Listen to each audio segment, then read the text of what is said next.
I made a decision to go in late October of 2014, but I knew myself well enough not to be too impulsive. I decided to wait a couple of months, see if I still felt the same way. By January, I was mad at myself that I had waited 2 months.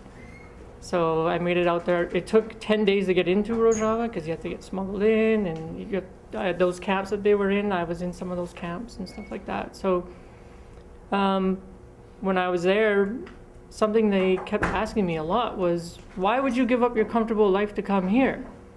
And I said, well, that's why I came here, is because I have this luxury to do whatever I want to my country. But I didn't earn it, right? I didn't go to a war, or, you know, some of our grandparents did and stuff like that, but most of us, we didn't earn what we have here. We didn't. I had one friend tell me, oh, I built my life out of nothing in Canada. I'm like, no, you didn't. This is like one of the safest, most prosperous countries in the world with all kinds of opportunities. If you fail in Canada, it's because you didn't try hard. You were lazy. So I went there because everybody deserves what we have here, right? I mean, we're not perfect. They're not perfect, but there's a lot of similarities between the society they're building there and what we already have here, you know, multinational, multicultural and stuff like that.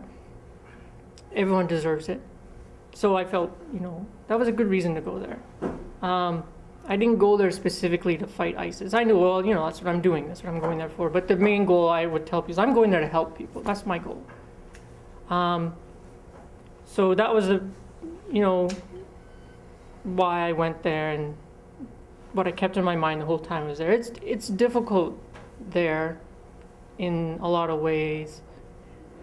Culturally, there's, you know, some culture shock and stuff like that too. There's some, you know, getting used to the hygiene. The hygiene's not as good there. Using the toilet's a completely different game there. Those things are really minor though. Once you get past that, it's just like maybe the first week was pretty tough, but then after that, it's like, okay, well, it's not so bad. But there's something about, and you see it in a lot of war movies and stuff, that brother in arms, that comrades in arms thing, and you see it in the movies and you think you understand it, but then when I went there and I started to live that, you really do get it.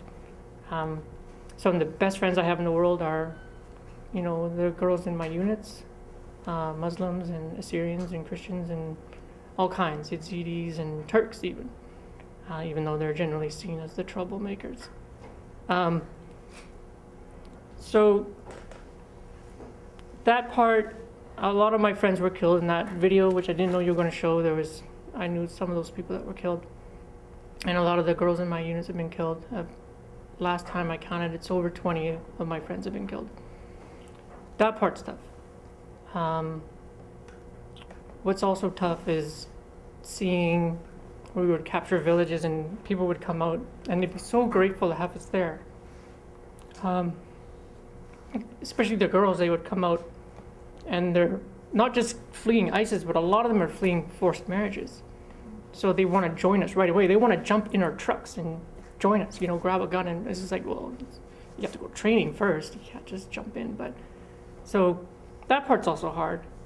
A lot of the children that get killed.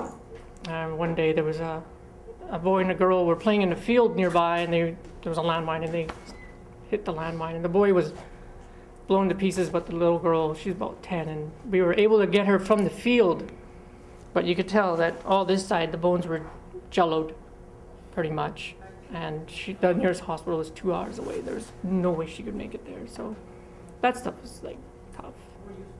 But another thing that bothers me is that I always have the luxury to come back home, where they don't. They're there, you know, that's it. They can try and flee, and then, you know, they're held refugees are held hostage in Turkey. In Bakur, it's a little bit better, but they're having trouble getting registered as refugees, and it's politics that are preventing it from happening a lot of times. But, you know, the ones, that's it, that's their life. So when you look at it in that context, you can understand why they're so willing to die for it.